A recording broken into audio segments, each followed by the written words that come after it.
ਭਾਰਤ ਵਿੱਚ ਸਨਾਤਨ ਪੂਜਾ ਪद्धਤੀ ਹਿੰਦੂ ਧਰਮ ਦੀ ਮਾਨਤਾ ਅਨੁਸਾਰ ਇਸ ਸੰਸਾਰ ਦੀ ਰਚਨਾ ਜਿਹੜੀ ਹੈ ਸੰਚਾਲਨ ਅਤੇ ਸੰਤੁਲਨ ਕਰਨ ਵਾਲੇ ਤਿੰਨ ਭਗਵਾਨ ਬ੍ਰਹਮਾ ਵਿਸ਼ਨੂੰ ਅਤੇ ਮਹੇਸ਼ ਜੀ ਨੇ। ਪਰ ਇਹਦਾ ਦਿਲਚਸਪ ਤੱਥ ਜਿਹੜਾ ਹੈਗਾ ਆ ਕਿ ਤਮਾਮ ਦੇਵੀ ਦੇਵਤਾ ਦੇ ਮੁਕਾਬਲੇ ਸ੍ਰਿਸ਼ਟੀ ਦੇ ਰਚయిਤਾ ਭਗਵਾਨ ਬ੍ਰਹਮਾ ਜੀ ਨੇ ਮੰਦਿਰ ਜਿਹੜੇ ਆ ਬਹੁਤ ਘੱਟ ਹੈ ਅਤੇ ਜਿਹੜੇ ਹੈਗੇ ਵੀ ਆ ਉਹ ਸਿਰਫ ਰਾਜਸਥਾਨ ਦੇ ਪੁਸ਼ਕਰ ਨੂੰ ਛੱਡ ਕੇ ਬਾਕੀਆਂ ਦੇ ਬਾਰੇ ਦੁਨੀਆ ਭਰ ਦੇ ਲੋਕਾਂ ਨੂੰ ਬਹੁਤ ਘੱਟ ਜਾਣਕਾਰੀ ਹੈ। ਲੇਕਿਨ ਅੱਜ ਅਸੀਂ ਜਿਸ ਮੰਦਿਰ ਬਾਰੇ ਤੁਹਾਨੂੰ ਦੱਸਣ ਜਾ ਰਹੇ ਹਾਂ ਉਹ ਤਾਂ ਦੁਨੀਆ ਤੋਂ ਕੀ ਭਾਰਤ ਦੇ ਲੋਕਾਂ ਨੂੰ ਵੀ ਇਹਦੇ ਬਾਰੇ ਘੱਟ ਹੀ ਪਤਾ ਆ। ਅਤੇ ਇਹਦੀ ਰੋਚਕ ਗੱਲ ਇਹ ਹੈ ਕਿ ਇਹ ਸਤਲੁਜ ਨਦੀ ਦੇ ਕਿਨਾਰੇ ਜਿਸ ਜਗ੍ਹਾ ਇਹ ਮੰਦਿਰ ਬਣਾਇਆ ਗਿਆ ਉਸ ਬਾਰੇ ਪ੍ਰਚਲਿਤ ਕਥਾ ਜਿਹੜੀ ਹੈ ਉਹ ਜਾਣ ਕੇ ਤੁਸੀਂ ਔਰ ਵਾਤਾਵਰਨ ਨੂੰ ਦੇਖ ਕੇ ਕੋਈ ਕਹਿ ਨਹੀਂ ਸਕਦਾ ਕਿ ਇਹ ਸਥਾਨ ਜਿਹੜਾ ਆ ਗੰਗਾ ਸਥਲੀ ਤੋਂ ਘੱਟ ਪਵਿੱਤਰ ਜਾਂ ਰਮਣੀਕ ਸਥਾਨ ਹੈ ਇਹ। ਅਤੇ ਗੱਲ ਕਰਦੇ ਹਾਂ ਆਪਾਂ ਹੁਸ਼ਿਆਰਪੁਰ ਤੋਂ ਊਨਾ ਤੋਂ ਨੰਗਲ ਰੋਡ 'ਤੇ ਪੈਂਦੇ ਪਿੰਡ ਮਹਿਤਪੁਰ ਤੋਂ 5 ਕਿਲੋਮੀਟਰ ਅੱਗੇ ਭਾਖੜਾ ਡੈਮ ਦੀ ਨਹਿਰ ਦੇ ਨਾਲ ਪਹਾੜੀ ਇਲਾਕੇ 'ਚ ਸਥਿਤ ਬ੍ਰਹਮਾ ਜੀ ਦਾ ਪ੍ਰਾਚੀਨ ਇਤਿਹਾਸਿਕ ਮੰਦਿਰ ਬ੍ਰਹਮਹੂਤੀ ਹੈਗਾ ਆ। ਅਤੇ ਆਓ ਜਾਣਦੇ ਹਾਂ ਉੱਥੇ ਦੇ ਮਹੰਤ ਮਹੇਸ਼ ਗਿਰੀ ਜੀ ਕੋਲੋਂ ਉਹਦੇ ਮੰਦਿਰ ਦੇ ਇਤਿਹਾਸ ਬਾਰੇ ਕੀ ਕਹਿੰਦੇ ਨੇ ਉਹ ਇਹਦੇ ਬਾਰੇ।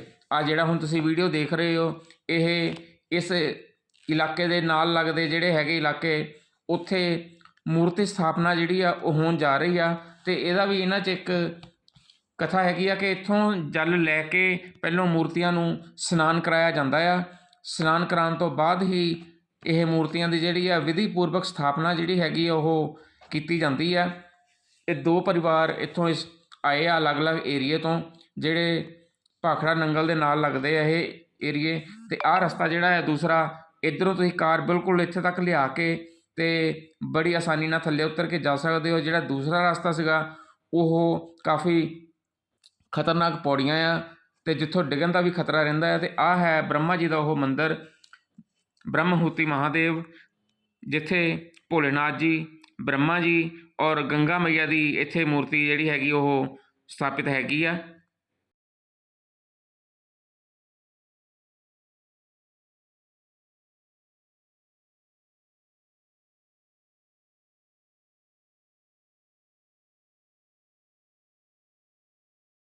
ਅਤੇ ਆਹ ਜਿਹੜੇ ਲੋਕ ਆਏ ਹੋਏ ਆ ਮੂਰਤੀ ਦੇ ਇਸ਼ਨਾਨ ਲਈ ਔਰ ਮੂਰਤੀ ਨੂੰ ਇੱਥੇ ਕਲਸ਼ ਯਾਤਰਾ ਜਿਹੜੀ ਹੈਗੀ ਆ ਉਹ ਇੱਥੋਂ ਹੀ ਸ਼ੁਰੂ ਹੋ ਗਈ ਵਿਧੀ ਪੂਰਵਕ।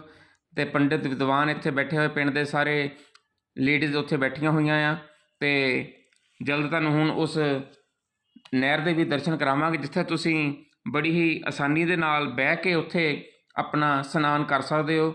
ਇੱਥੇ ਦਾ ਇਸ਼ਨਾਨ ਦਾ ਵੀ ਗੰਗਾ ਦੇ ਸਮਾਨ ਇਹਦਾ ਮਹੱਤਵ ਹੈਗਾ ਆ। ਪਿੱਛੇ ਮੇਰੇ ਤੁਸੀਂ ਦੇਖ ਸਕਦੇ ਹੋ ਬਹੁਤ ਵਧੀਆ ਦ੍ਰਿਸ਼ ਜਿਹੜਾ ਹੈਗਾ ਇਸ ਟਾਈਮ ਇਹ।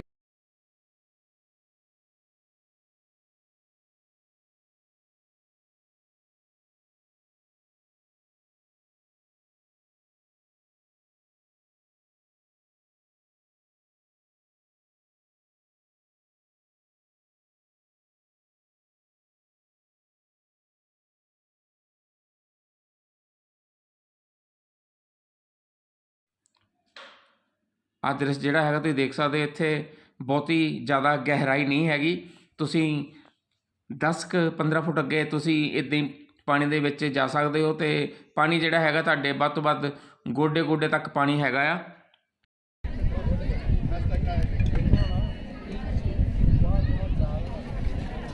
ਵੱਡੀ ਗੱਲ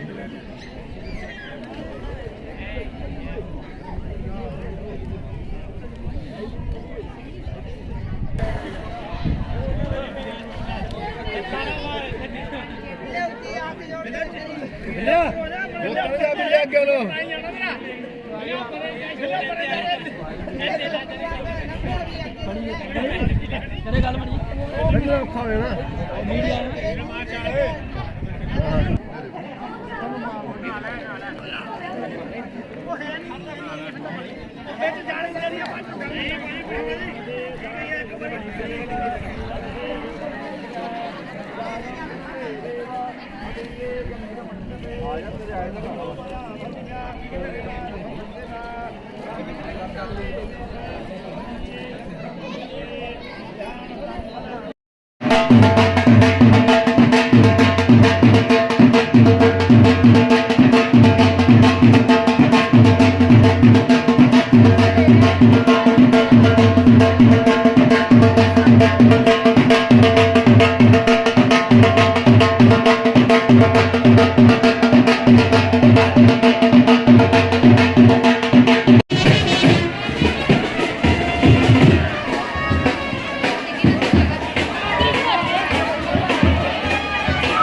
ਗੁਰੂ ਕੀ ਨਾਮ ਹੈ ਆਪਣਾ?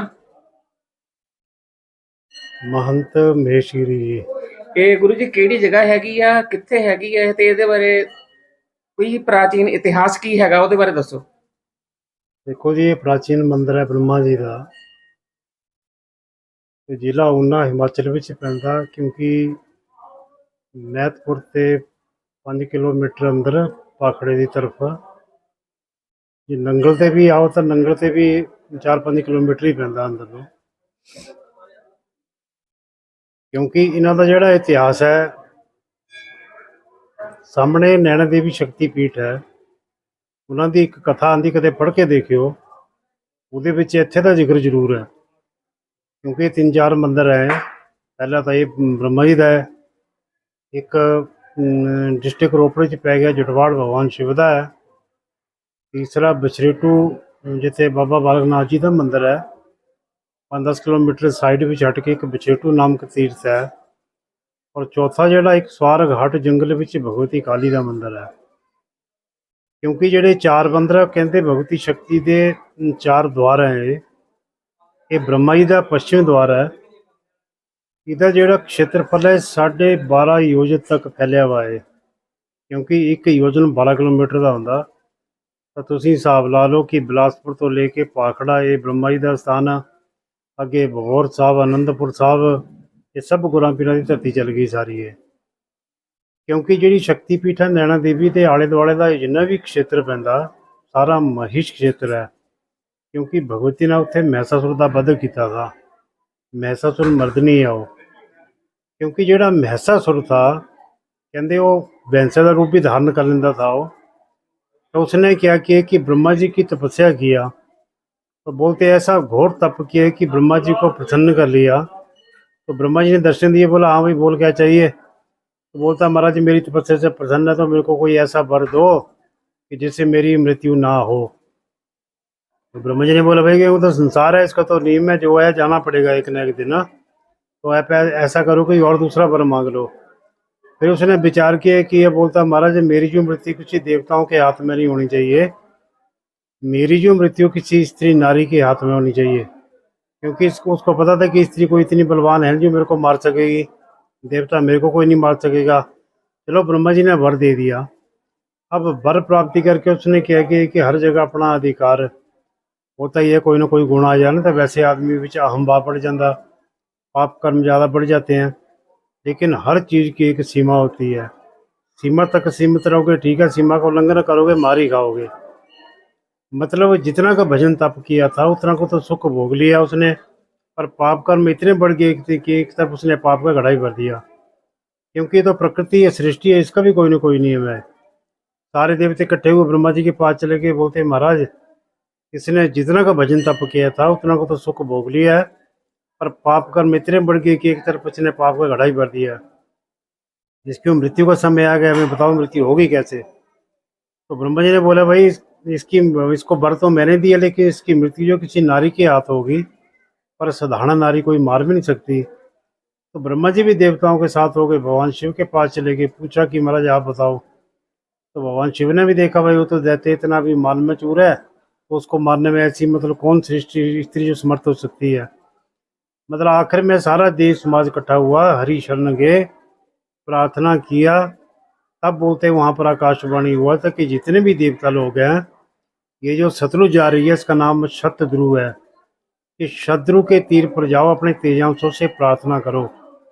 इस कारण ब्रह्मा जी यहाँ बैठे थे। वहाँ भगवान शिव की तपस्थली है, वहाँ भगवान विष्णु के सामने भगवती शक्ति है।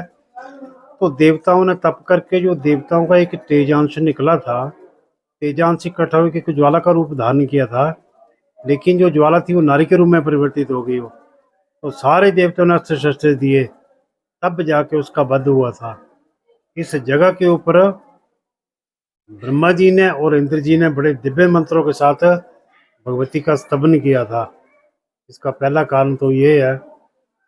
दूसरा कारण, आगे देखो समय जैसे जैसे व्यतीत होता गया, आगे ब्रह्मा जी के पुत्र हुए वशिष्ठ जी बोलते वो भी रहे। तो उन्होंने भी पहले ऐसे था मानसिक सृष्टि थी, तो बोलते उन्होंने 100 पुत्रों की उत्पत्ति किया था।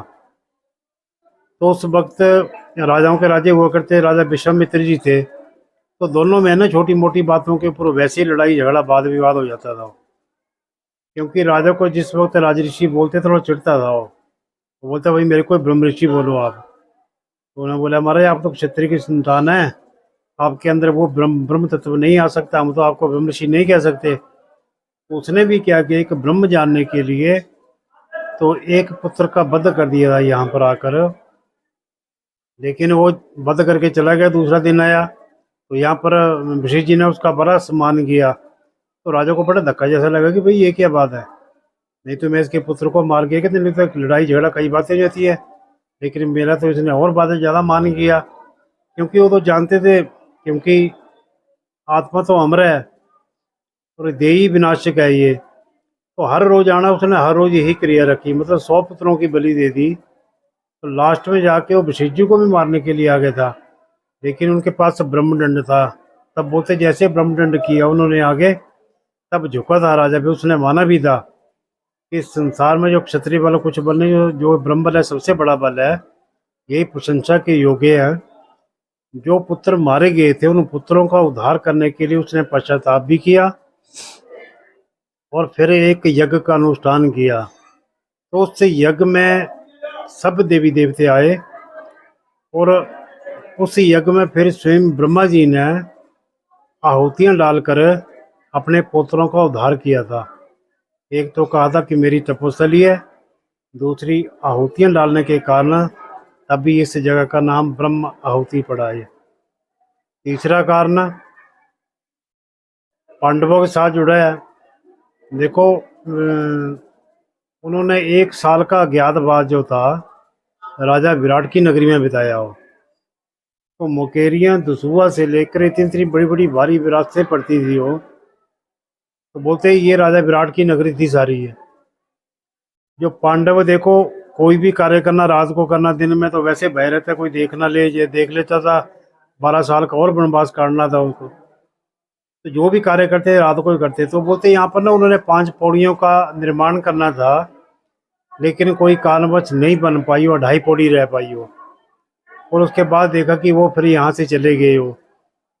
ये बोलते अगर 5 पौड़ियाँ बन जाती तो जैसे हरिद्वार का महत्व होता तो वैसे इस यहाँ का, क्योंकि यहाँ ना ब्रह्मा जी के साथ गंगा जी की मूर्ति है और गंगा जी के साथ ही भगवान शिव स्थापित है। क्योंकि जैसे वो हरिद्वार वाली गंगा जी है, तो राजा सगर के पुत्र मारे गए थे गंगा सागर में कपिल मुनि जी के आश्रम में। तो उन पुत्रों का उद्धार करने के लिए राजा भगीरथ हुए। उन्होंने तप करके तब वो गौमुख से गंगा जी का प्रादुर्भाव हुआ वहाँ पर। आगे आगे राजा भगीरथ पीछे पीछे गंगा जी गई। तो जहाँ पर वो जो मारे गए थे उन पुत्रों की ढेरियाँ लगी थी, जब ढेरियों से स्पर्श हुआ तब जाके उनका उद्धार हुआ था। यहाँ पर मैंने बोला कि जो 100 पुत्र मारे गए थे उन पुत्रों का भी उद्धार करने के लिए ब्रह्मा जी ने यहाँ पर गंगा जी का प्रादुर्भाव किया, तब जाके उनके पुत्रों का उद्धार हुआ था। गंगा जी का तो ये प्रभाव, क्योंकि नीचे देखो एक तरफ ब्रह्म कुंड है, एक तरफ सती कुंड है। ये यहाँ आसपास में जितनी भी जैसे कोई मूर्तियाँ स्थापित होती हैं या कोई भी ऐसा धार्मिक अनुष्ठान हो, तो यहाँ से कलश जो पवित्र कलश भर के लेके जाते हैं लोग तब अनुष्ठान का जो उसका आरंभ करते हो। और दूसरी बात, जैसे हमारे यहाँ पर साल में या तो बैसाखी का लगता है या तो सोमवती अमावस्या का, क्योंकि बैसाख महीने पर ऐसे है कि नंबर एक बात, भगवान सूर्य उच्च राशि में आ जाते हैं। उच्च राशि में आने के कारण बैसाख महीने की महत्ता और ज़्यादा बढ़ जाती है। लोग तीर्थों में स्नान करते जाकर देव दर्शन करते हैं, दान पुण्य यज्ञ करके।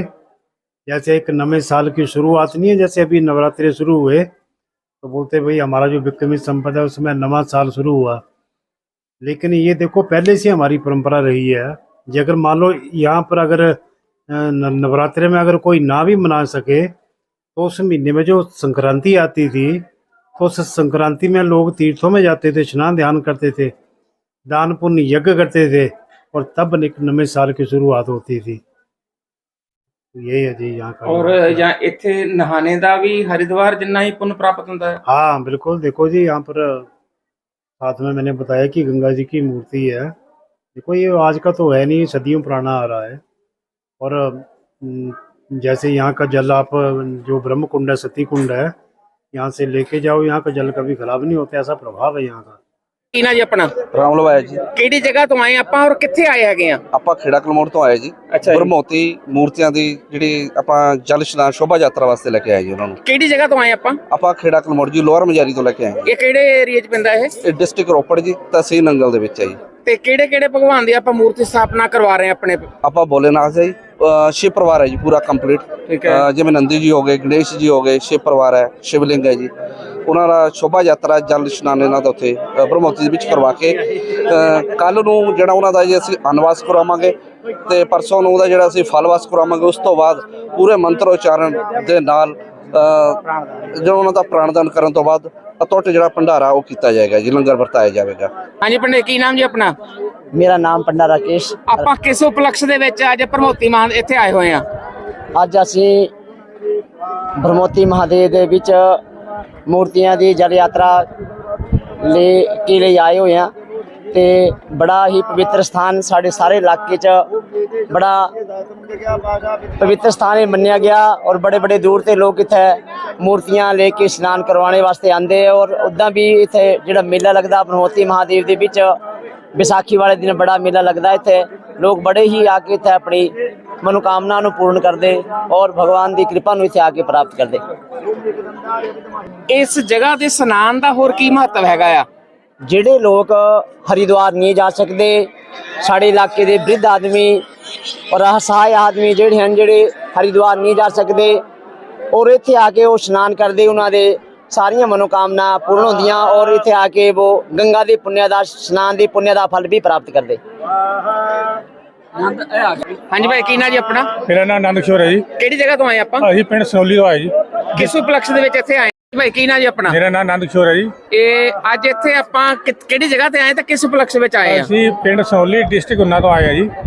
ਇੱਥੇ ਸਾਡੇ ਮੂਰਤੀ ਸਥਾਪਨਾ ਸਮਾਰੋਹ ਹੈ ਸਾਡੇ ਮੰਦਿਰ, ਜਿੱਥੇ ਗਣੇਸ਼ ਭਗਵਾਨ ਜੀ, ਰਾਧਾ ਕ੍ਰਿਸ਼ਨ ਜੀ, ਵਿਸ਼ਨੂੰ ਭਗਵਾਨ ਜੀ, ਹਨੂਮਾਨ ਜੀ, ਸ਼ਨੀ ਦੇਵ ਜੀ ਦੀ, ਸ਼ਿਵ ਪਰਿਵਾਰ ਜੀ, ਰਾਮ ਪਰਿਵਾਰ ਜੀ ਦੀ ਮੂਰਤੀ ਸਥਾਪਨਾ ਦੇ ਇਸ਼ਨਾਨ ਦੇ ਲਈ ਇੱਥੇ ਆਏ ਆ। ਇੱਥੇ ਦੇ ਮੈਂ ਦੇਖਿਆ ਕਿ ਮੂਰਤੀਆਂ ਨੂੰ ਇਸ਼ਨਾਨ ਦਾ ਵੀ ਬਹੁਤ ਵੱਡਾ ਮਹੱਤਵ ਮੈਨੂੰ ਲੱਗਦਾ ਇੱਥੇ ਹੈਗਾ। ਉਹ ਕੀ ਹੈਗਾ ਆ? ਇਹ ਸਭ ਤੋਂ ਪਵਿੱਤਰ ਸਾਡੇ ਇਲਾਕੇ ਦੀ ਜਗ੍ਹਾ ਮੰਨੀ ਗਈ ਹੈ ਜੀ। ਇਹਨੂੰ ਅੱਧਾ ਹਰਿਦੁਆਰ ਵੀ ਕਹਿੰਦੇ ਅਸੀਂ। ਤਾਂ ਇੱਥੇ ਸਭ ਤੋਂ ਪਵਿੱਤਰ ਸਥਾਨ ਇੱਥੇ ਮੰਨਿਆ ਜਾਂਦਾ। ਜੇ ਕੋਈ ਹਰਿਦੁਆਰ ਨਹੀਂ ਜਾ ਸਕਦਾ ਉਹ ਇੱਥੇ ਆ ਕੇ ਇਸ਼ਨਾਨ ਕਰੇ, ਉਹਨੂੰ ਹਰਿਦੁਆਰ ਦਾ ਪੂਰਾ ਫਲ ਮਿਲ ਜਾਂਦਾ। ਹਾਂਜੀ ਭਾਈ, ਕੀ ਨਾਂ ਜੀ ਆਪਣਾ? ਹਾਂਜੀ, ਗੁਰਨੈਬ ਸਿੰਘ ਮੇਰਾ ਨਾਮ ਹੈ ਜੀ। ਇਹ ਕਿਹੜੀ ਜਗ੍ਹਾ ਹੈਗੀ ਆ ਤੇ ਆਪਾਂ ਇੱਥੇ ਕਿਸ ਉਪਲਕਸ਼ ਦੇ ਵਿੱਚ ਇੱਥੇ ਆਏ ਹੈਗੇ? ਇਹ ਜੀ ਬਰਮੋਤਰੀ ਜੀ ਹੈ, ਇਹ ਹਿਮਾਚਲ 'ਚ ਪੈਂਦੀ ਹੈ ਜੀ। ਤੇ ਆਪਾਂ ਆਪਣੇ ਸਨੌਲੀ ਪਿੰਡ 'ਚ ਮੂਰਤੀ ਸਥਾਪਨਾ ਕਰਨੀ ਸੀ ਤੇ ਮੂਰਤੀ ਸਥਾਪਨਾ ਕਰਨ ਵਾਸਤੇ ਮੂਰਤੀਆਂ ਦਾ ਇਸ਼ਨਾਨ ਕਰਵਾਉਣ ਲਈ ਇੱਥੇ ਆਏ ਹੋਏ ਆ। ਕਿਹੜੇ ਭਗਵਾਨ ਦੀ ਆਪਾਂ ਮੂਰਤੀ ਸਥਾਪਨਾ ਕਰਵਾ ਰਹੇ ਆਪਣੇ ਪਿੰਡ? ਹਾਂਜੀ, ਵਿਸ਼ਨੂੰ ਜੀ ਮਹਾਰਾਜ, शिव शंकर जी, राम दरबार ते शिव परिवार ते हनुमान जी और शनि देव मंदिर भगवान जी की आप मूर्ति स्थापना करवा रहे हैं। आप स्नान करवा के पिंड ले जाके विधि पूर्वक पूजा करके पिंड आप मूर्ति स्थापित करनी है।